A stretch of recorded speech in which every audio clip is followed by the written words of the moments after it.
என்ன பண்ணணும்னா ஃபஸ்ட்டு வந்து பருப்பு தக்காளி பூண்டு போட்டு நான் வந்து பார்த்திங்கன்னா வேக வச்சுக்கிறேன். ஸோ இது வந்து பார்த்திங்கன்னா லைட்டாக வந்து கஞ்சிடலாம். சிம்பிளான முறையில் வந்து நம்ம வந்து இது செம்ம டேஸ்ட்டாக இருக்கும். இது வந்து பார்த்திங்கன்னா ஐயங்கார்ஸ் எல்லாம் வைப்பாங்க இல்லையா, ஸோ அந்த ஸ்டைல் தான் இது. சூப்பராக இருக்கும். இது வந்து ரைஸுக்கு, தோசைக்கு, இட்லிக்கு எல்லாத்துக்குமே வந்து நல்லாயிருக்கும். ஸோ இது வந்து பார்த்திங்கன்னா இதுக்கு மசிஞ்சிருப்பீங்கன்னா நம்ம வந்து பாப்பாடு தேவணும் இல்லையா, அந்த ஆயிலே இருக்குது. நம்ம இந்த ஆயில் வந்து பார்த்திங்கன்னா இதுக்கு வந்து யூஸ் பண்ணிக்கலாம். ஃபஸ்ட்டு இந்த ஆயிலை வந்து யூஸ் பண்ணிக்கலாம். நம்ம வந்து பார்த்திங்கன்னா கடுகு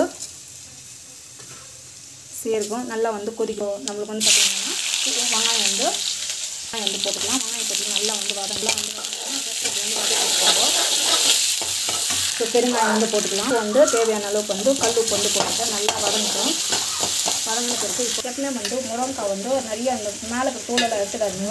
ஸோ இப்போ வந்து பார்த்திங்கன்னா இது வந்து நம்மளுக்கு வந்து பார்த்திங்கன்னா இது வந்து கத்திரிக்காய் வந்து பார்த்திங்கன்னா இந்த மாதிரி கட் பண்ணிக்கோங்க. அப்போ தான் டேஸ்ட் நல்லாயிருக்கும். இது வந்து பார்த்திங்கன்னா இப்போ வந்து முருங்கைக்காய் கத்திரிக்காய் வதங்கிட்டோம்.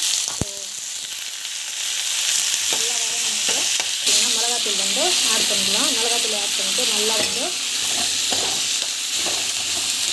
இதில் வந்து பார்த்திங்கன்னா மஞ்சள் பொடி, தனியா பொடி எல்லாமே இருக்கும். ஸோ நல்லா வந்து வதக்கிட்டுக்கோங்க. வந்து பார்த்திங்கன்னா புளி கரைச்சி தண்ணி வந்து ஊற்றிக்கலாம். ஊற்றிட்டு நல்லா வந்து கொதிக்கிட்டோம். கொதிச்சு பிறகு நம்ம வந்து பார்த்திங்கன்னா ஸோ இது வந்து பார்த்திங்கன்னா இது வந்து நல்லா வந்து கொச்சின்னு இருக்குது, கொதிக்கிட்டோம் நல்லா. ஸோ இது வந்து பார்த்திங்கன்னா நல்லா வந்து இது வந்து பார்த்திங்கன்னா இது வந்து இப்படி கொச்சின்னு இருக்குது இல்லையா. ஸோ இது வந்து பார்த்திங்கன்னா இது வந்து ஸோ இப்போ வந்து கொட்டிட்டோம். நம்ம வந்து பார்த்திங்கன்னா இதில் வந்து ஊற்றிக்கணும். நெக்ஸ்ட் வந்து பார்த்திங்கன்னா இது வந்து 3 to 4 விசில் வந்து வச்சுட்டு வந்து பார்த்திங்கன்னா இப்படி 3 விசில் போட்டுட்டு வச்சுட்டு பண்ணாக்கா ஒரு 3 விசில் வந்த பிறகு நம்மளுக்கு வந்து பர்ஃபெக்டான சாம்பார் வந்து ரெடி ஆகிடும். ஸோ நம்மளுக்கு வந்து பார்த்திங்கன்னா பர்ஃபெக்டான சாம்பார் வந்து ரெடி ஆகிடும். சூப்பராக வந்து இந்த பக்கம் வந்து ரெடி ஆகிடுச்சு.